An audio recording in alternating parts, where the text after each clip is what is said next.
Bismillahirrahmanirrahim. Assalamualaikum warahmatullahi wabarakatuh. Perkenalkan, nama saya Muhammad Ridwan dengan NIM 202201502008 dari Prodi Pendidikan Teknik Bangunan S1 kelas 02. Di sini saya akan membawakan materi mengenai elemen struktur perkerasan jalan. Sebelum itu,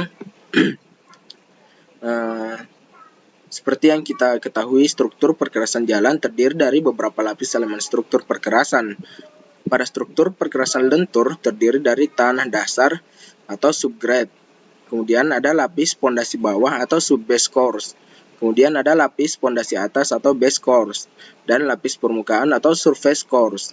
Pada struktur perkerasan kaku sendiri terdiri dari lapis tanah dasar, lapis pondasi bawah, dan plat beton. Setiap elemen mempunyai nilai elastisitas bahan sendiri-sendiri, hingga boleh dikatakan elemen struktur perkerasan merupakan gabungan dari komposisi bahan yang masing-masing berbeda elastisitasnya.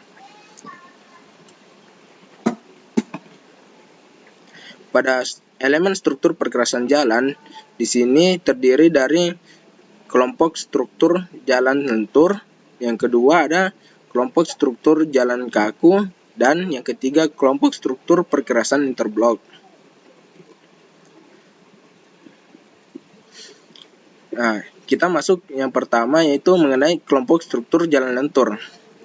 Masing-masing lapisan di atas termasuk tanah dasar secara bersama-sama memikul beban lalu lintas.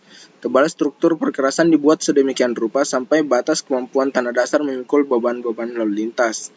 Atau dapat dikatakan sebagai tebal struktur perkerasan sangat tergantung pada kondisi atau daya dukung tanah dasarnya.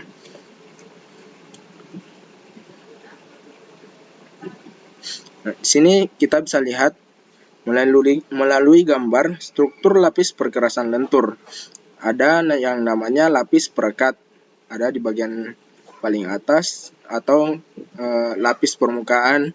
Kemudian ada lapis pondasi atas, kemudian ada lapis resap pengikat, kemudian ada lapis pondasi bawah. Ini.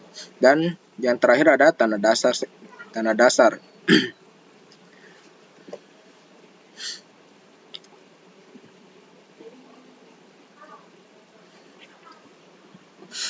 Nah, kelompok struktur jalan lentur sendiri itu terbagi lagi menjadi beberapa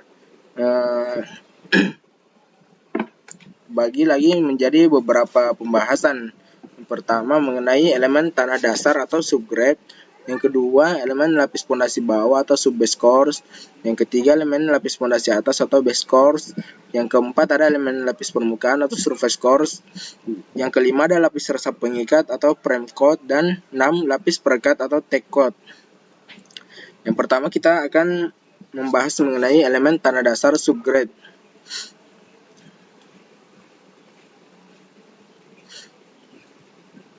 Kekuatan dan keawetan konstruksi perkerasan jalan sangat tergantung dari sifat-sifat dan daya dukung tanah dasar, karena harus dipertimbangkan beberapa sifat yang penting untuk kepentingan struktur jalan tersebut, seperti daya dukung dan kestabilan tanah yang cukup, kemudian komposisi dan gradasi butiran tanah, kemudian sifat kembang susut atau swelling tanah. Nah, kemudian kemudahan untuk dipadatkan, kemudian kemudahan meluluskan air atau drainase, kemudian ada plastisitas dari tanah, dan kemudian sifat ekspansif tanah dan lain-lain.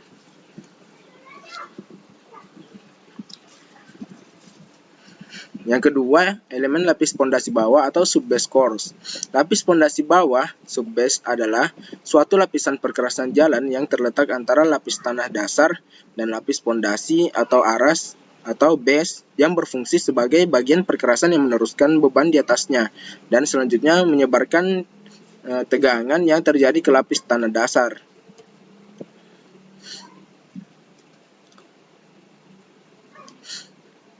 Elemen lapis pondasi bawah atau subbase course. Lapis pondasi bawah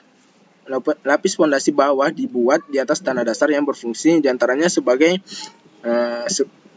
bagian dari konstruksi perkerasan untuk mendukung dan menyebarkan beban roda. menjaga efisiensi penggunaan material yang relatif murah agar lapisan-lapisan selebihnya dapat dikurangi tebalnya atau penghematan biaya konstruksi. Kemudian untuk mencegah tanah dasar masuk ke dalam lapis fondasi. Dan terakhir sebagai lapis pertama agar pelaksanaan dapat berjalan lancar.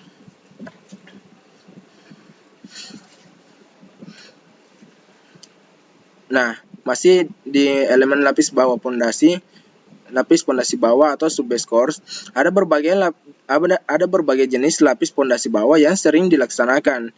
Yang pertama, fondasi bawah yang menggunakan batu pecah dengan beralas pasir.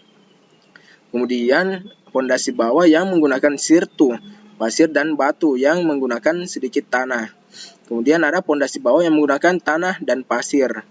Nah, kemudian ada fondasi bawah yang menggunakan agregat. Kemudian ada fondasi bawah yang menggunakan material ATSB atau aspal treat subbase atau disebut laston bawah atau lapisan aspal beton fondasi bawah. Dan terakhir fondasi bawah menggunakan stabilisasi tanah. Kemudian yang ketiga, elemen lapis fondasi atas atau base course. Lapis fondasi atas atau LPA adalah suatu lapisan perkerasan jalan yang terletak lapis permukaan dan lapis fondasi bawah antara subbase yang berfungsi sebagai bagian perkerasan yang mendukung lapis permukaan dan beban-beban roda yang bekerja di atasnya dan menyebarkan tegangan yang terjadi ke lapis fondasi bawah kemudian ke lapis tanah dasar.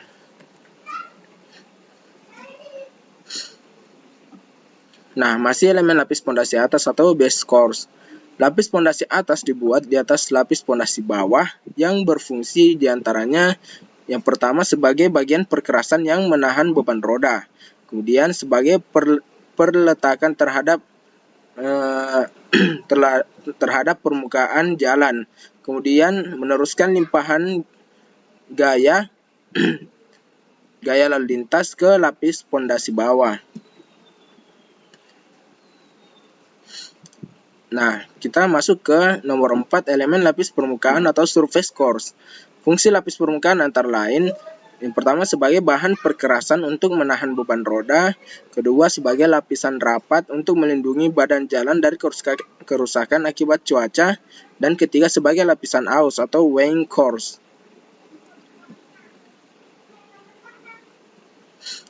Nah, pada elemen lapis permukaan surface course, bahan untuk lapis permukaan umumnya adalah campuran bahan agregat dan aspal dengan persyaratan bahan yang memenuhi standar. Penggunaan bahan aspal diperlukan sebagai bahan pengikat agregat dan agar lapisan dapat bersifat kedap air. Samping itu, bahan aspal sendiri memberikan bantuan tegangan tarik yang berarti mempertinggi daya dukung lapisan terhadap beban roda lalu lintas.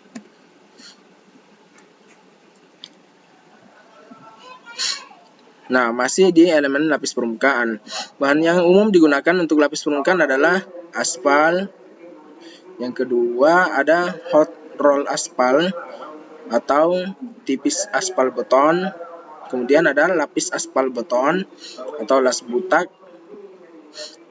Lapis aspal beton agregat campuran dingin.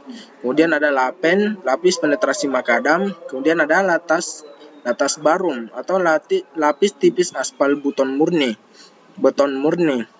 dan latasir lapis tipis aspal pasir. Dan ada juga yang namanya buras laburan aspal, dan ada juga namanya burda laburan aspal 2 lapis, dan burtu laburan aspal 1 lapis. SMA atau split mastic aspal. Kemudian ada B bunotis mastic aspal dan lain-lain. Nah, yang kelima lapis peresap atau pengikat, prime coat. Lapis resap pengikat merupakan bagian dari struktur perkerasan lentur yang tidak mempunyai nilai struktur akan tetapi mempunyai fungsi yang sangat besar terhadap kekuatan dan keawetan struktur, terutama untuk menahan gaya lateral atau gaya rem. Nah, kita bisa lihat di gambar, material tidak beraspal tanpa diberi lapis resap pengikat hanya mampu menahan gaya tekan yang bekerja pada bagian permukaan. Nah, gambarnya seperti ini. Jadi ini rentan terbongkar karena tidak ada yang mengikat. Kemudian yang di bawah dengan lapis resap pengikat. Dengan diberi lapis resap pengikat, maka bagian permukaan mampu menahan gaya tarik dan tekan yang bekerja pada bagian permukaannya. Nah, kemudian yang keenam ada lapis perekat atau tack coat. Sama halnya dengan lapis resap pengikat, lapis perekat dilaburkan di antara lapis beraspal lama dengan lapis beraspal yang baru yang akan dihampar di atasnya yang berfungsi sebagai perekat di antaranya. Kegagalan konstruksi akibat lapis perekat dapat terlihat langsung pada lapis permukaan berupa retak yang diakibatkan oleh pertama, permukaan lapisan lama kotor atau pelaburan tidak merata, perekatan kurang sempurna, atau kuantitas pelaburan yang kurang, atau kombinasi di antaranya. Dan keenam ada kegemukan atau bleeding yang diakibatkan oleh kuantitas pelaburan yang terlalu banyak. Nah, kita masuk kepada kelompok struktur jalan kaku. Nah, struktur perkerasan kaku terdiri atas plat beton yang diletakkan pada lapis pondasi bawah yang menumpu pada tanah dasar. Dengan atau tanpa lapis permukaan beraspal di atasnya, berbeda dengan perkerasan lentur. Beban lalu lintas pada perkerasan kaku sepenuhnya dipikul oleh plat beton yang diterima tanah dasar relatif kecil.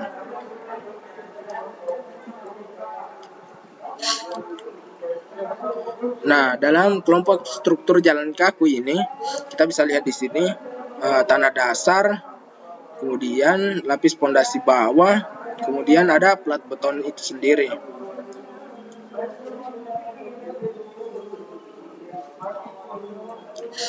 Nah, B, kelompok struktur jalan kaku terdiri dari elemen tanah dasar, kemudian ada elemen lapis pondasi bawah, kemudian elemen plat beton dan sambungan atau join. Nah, yang pertama elemen tanah dasar itu sendiri. Dalam struktur perkerasan beton semen, tanah dasar hanya dipengaruhi tegangan akibat beban lalu lintas dalam jumlah relatif kecil. Akan tetapi, daya dukung dan keseragaman tanah dasar sangat mempengaruhi keawetan dan kekuatan perkerasan kaku. Untuk memperoleh daya dukung dan keseragamannya, maka dalam pelaksanaan konstruksi perlu diperhatikan faktor-faktor kadar air pemadatan atau harus pada kondisi kadar air optimum, kepadatan dan perubahan kadar air selama masa pelayanan. Daya dukung tanah dasar pada konstruksi perkerasan beton semen ditentukan berdasarkan nilai CBR itu sesuai dengan SNI 03 tahun nomor 3 1731 tahun 1989 atau CBR laboratorium sesuai dengan SNI 03 1744 tahun 1989. Dapat juga didasarkan modulus subgrade reaction.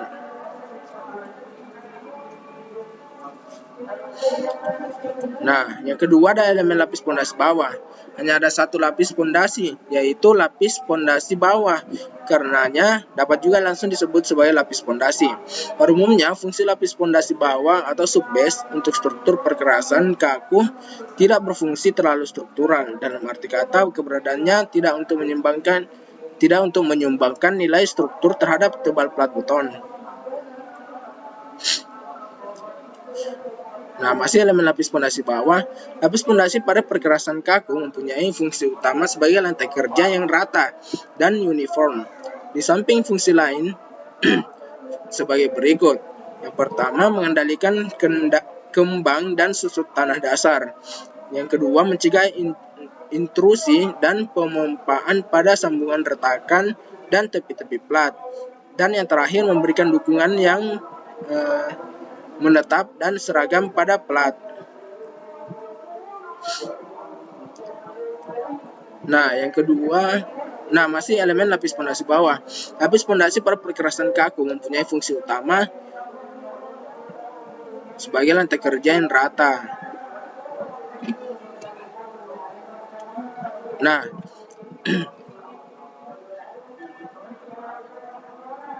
kita bisa lihat di sini elemen lapis pondasi bawah sama seperti tadi gambar yang pertama, mulai dari tanah dasar, kemudian lapis pondasi bawah itu sendiri, dan plat beton di atasnya.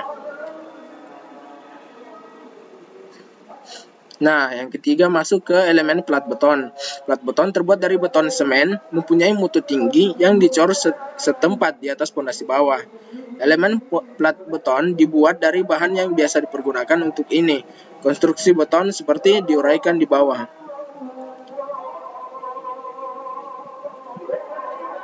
Nah,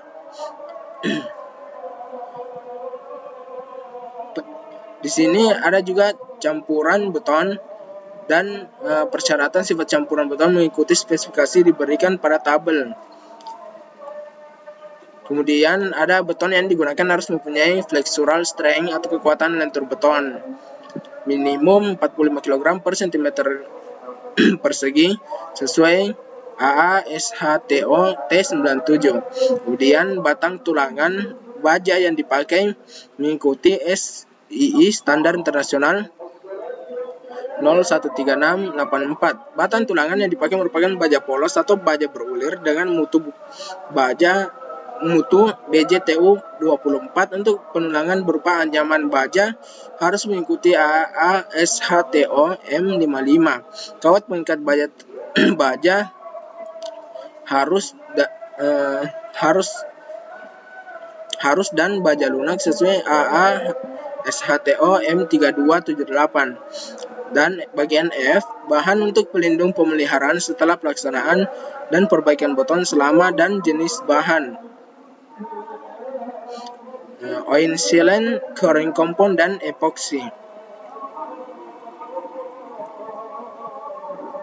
Nah, yang keempat ada sambungan atau join. Sambungan melintang berfungsi untuk mengakomodir gerakan kembang susut, sedangkan sambungan memanjang berfungsi untuk mengakomodir gerakan melenting dari plat beton akibat perubahan temperatur, terutama pada waktu siang dan malam hari. Fungsi lain dari sambungan adalah mengendalikan atau lebih tepat dikatakan mengarahkan retak plat beton akibat susut beton atau shrinkage maupun melenting atau wrapping agar mengikuti bentuk maupun lokasi yang dikehendaki sesuai dengan rancangan. Dengan pengendalian retakan tersebut diharapkan retak akan terjadi pada lokasi yang teratur dan sudah disediakan, yaitu pada posisi tulangan sambungan. Nah, selanjutnya mengenai kelompok struktur perkerasan interblok. Interblok baru dimulai digunakan di Indonesia pada awal tahun 1977. Penggunaannya umumnya masih terbatas di daerah perkotaan, misalnya untuk jalan lingkungan di kawasan perumahan, area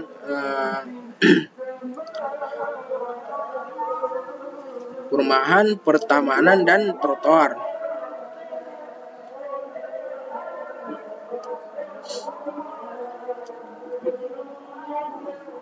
Kelompok struktur perkerasan interblok. Sini kita bisa lihat. Nah, di sini yang pertama ada tanah dasar itu sendiri, kemudian lapis pondasi bawah, kemudian lapis pondasi atas, kemudian pasir perata, dan kemudian interblok. Nah, di sini ada dua model yang berbeda. Ada yang menggunakan alternatif pertama yang A.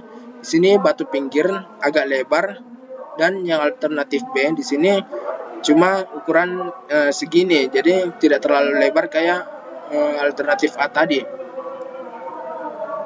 Selanjutnya, nah, kelompok struktur perkerasan interblok terdiri dari pertama pengenalan umum perkerasan interblok, kemudian bahan perkerasan interblok itu sendiri. Nah, kita masuk pertama mengenai pengenalan umum perkerasan interblok. Pertama, bentuk dan tipe blok. Beberapa parameter berikut menentukan kekuatan perkerasan interblok, yaitu mutu blok yang menentukan faktor kekuatan. Ada beberapa kelas blok yang dikelompokkan berdasarkan mutunya seperti tercantum pada tabel. Nah, bentuk blok, tebal blok, dan pola pemasangan blok. Sini kita bisa lihat beberapa bentuk dari blok itu sendiri.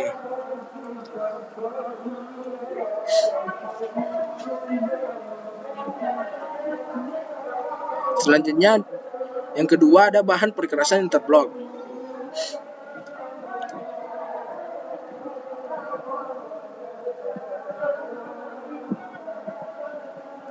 Sini bentuk sisi bergigi dengan lengkungan yang dapat mengunci di keempat bidang sisinya dan dimungkinkan untuk dipasang secara pola dang ikan atau herringbone,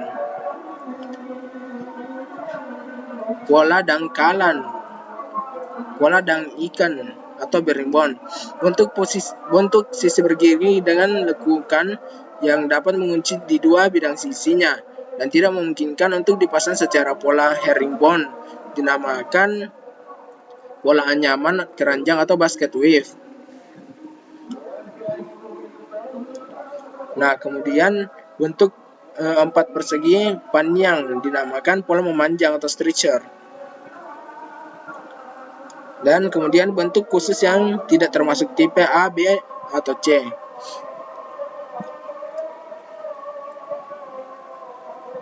Nah, sekian dari penjelasan saya. Wassalamualaikum warahmatullahi wabarakatuh. Terima kasih dan sampai jumpa.